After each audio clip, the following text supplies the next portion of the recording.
जब कुएं में ही दरार पड़ जाए तो प्यासे सिर्फ पानी नहीं खोते, भरोसा भी खो देते हैं। आज दुनिया की अर्थव्यवस्था एक ऐसे मोड़ पर खड़ी है जहां एक संभावित युद्ध सिर्फ मिसाइलों, टैंकों की लड़ाई नहीं होगा, बल्कि डॉलर, तेल और वैश्विक वित्तीय व्यवस्था की भी परीक्षा बन सकता है। सवाल उठ रहा है कि अगर ईरान के साथ तनाव बढ़ गया और युद्ध और तेज हो गया तो क्या इसका आर्थिक झटका सीधे अमेरिका को लग सकता है। दरअसल हाल के दिनों में एक ऐसी बड़ी खबर सामने आई है जिसने अमेरिका के होश उड़ा दिए हैं। रिपोर्ट्स के मुताबिक खाड़ी के 4 प्रमुख देश सऊदी अरब, कतर, यूएई और कुवैत अब अमेरिका में अपने भारी निवेश की समीक्षा करने पर विचार कर रहे हैं। कहा जा रहा है कि अगर मध्य पूर्व में युद्ध या लंबे समय तक तनाव की स्थिति बनती है तो ये देश अमेरिका में लगाए गए अपने निवेश को कम करने या आंशिक रूप से वापस लेने पर विचार कर सकते हैं।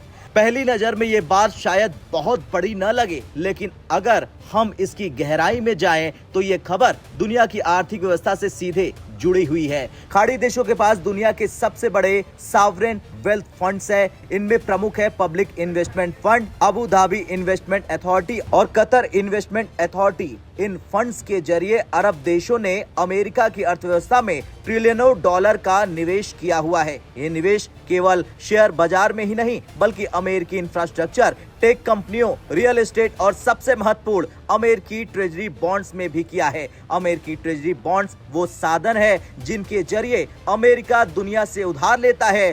दुनिया भर के निवेशक, सरकारें और फंड्स इन्हें खरीदते हैं और बदले में अमेरिका को पैसा मिलता है। लेकिन अगर बड़े निवेशक अचानक इन बॉन्ड्स को बेचने लगे या नई खरीद कम कर दें तो इसका असर सीधे अमेरिकी उधारी पर पड़ सकता है। यहाँ एक और महत्वपूर्ण अवधारणा सामने आती है, पेट्रो डॉलर सिस्टम। 1970 के दशक से दुनिया में एक व्यवस्था बनी हुई है जिसमें तेल का वैश्विक व्यापार मुख्य रूप से डॉलर में होता है। यानी जब कोई देश तेल खरीदता है तो वो भुगतान डॉलर में करता है। इसके बाद तेल निर्यातक देश उस डॉलर को वापस अमेरिकी संपत्तियों में निवेश कर देते हैं, जैसे कि अमेरिकी बॉन्ड, स्टॉक्स और रियल एस्टेट्स। इस पूरी प्रक्रिया में 2 बड़े फायदे अमेरिका को मिलते हैं। पहला, डॉलर की वैश्विक मांग लगातार बनी रहती है। दूसरा, अमेरिका को दुनिया से सस्ती उधारी मिलती रहती है। लेकिन अगर तेल निर्यातक देश किसी कारण से डॉलर आधारित निवेश को कम करने लगे तो इस पूरी व्यवस्था पर दबाव आ सकता है। पिछले कुछ वर्षों में एक और शब्द बहुत तेजी से चर्चा में आया, डी-डॉलराइजेशन। इसका मतलब है कई देश अंतर्राष्ट्रीय व्यापार में डॉलर पर अपनी निर्भरता कम करने की कोशिश कर रहे हैं। कुछ देश अपने व्यापार को स्थानीय मुद्राओं में करना चाहते हैं तो कुछ नए वित्तीय ढांचे बनाने की कोशिश कर रहे हैं। अगर खाड़ी देश भी धीरे धीरे डॉलर आधारित निवेश कम करने की दिशा में कदम बढ़ाते हैं तो ये वैश्विक वित्तीय व्यवस्था में एक बड़ा बदलाव हो सकता है। हालांकि ये प्रक्रिया बहुत धीरे धीरे होती है। कोई भी देश अचानक ट्रिलियनों डॉलर की व्यवस्था को रातों रात नहीं बदल सकता है।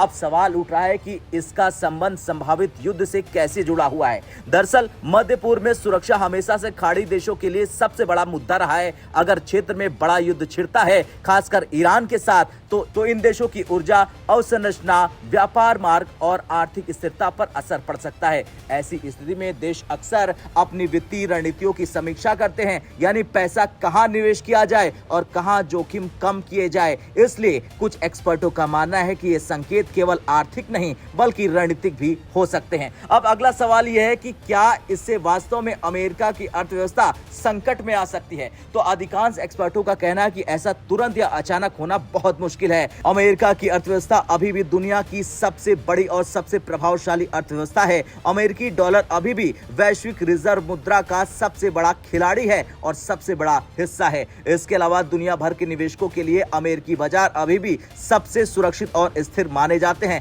लेकिन इसका मतलब ये नहीं होता कि कोई असर नहीं पड़ेगा। अगर बड़े निवेशक धीरे धीरे अपनी हिस्सेदारी कम करने लगे तो अमेरिका को निवेशकों को आकर्षित करने के लिए ज्यादा ब्याज दर देनी पड़ सकती है। इससे उसकी उधारी महंगी हो सकती है और यही वो पॉइंट है जहां आर्थिक दबाव बढ़ सकता है। इस समय दुनिया 3 बड़े सवालों के जवाब तलाश रही है। पहला, क्या मध्य पूर्व में युद्ध का दायरा और बढ़ेगा? दूसरा, क्या तेल निर्यातक देश सच में अपने निवेश को दूसरी दिशा में बदलेंगे? और तीसरा, क्या वैश्विक वित्तीय व्यवस्था में डॉलर की भूमिका धीरे धीरे कम होगी? तो इन सवालों के जवाब आने वाले महीने में साफ हो जाएंगे। लेकिन इतना तो जरूर है कि अगर खाड़ी देशों और अमेरिका के बीच रणनीतिक विश्वास कमजोर होता है तो इसका असर केवल राजनीति पर नहीं बल्कि वैश्विक अर्थव्यवस्था, ऊर्जा बाजार और वित्तीय व्यवस्था पर भी पड़ सकता है। और यही वजह है कि दुनिया की नजर अब मध्य पूर्व के घटनाक्रम पर टिकी हुई है।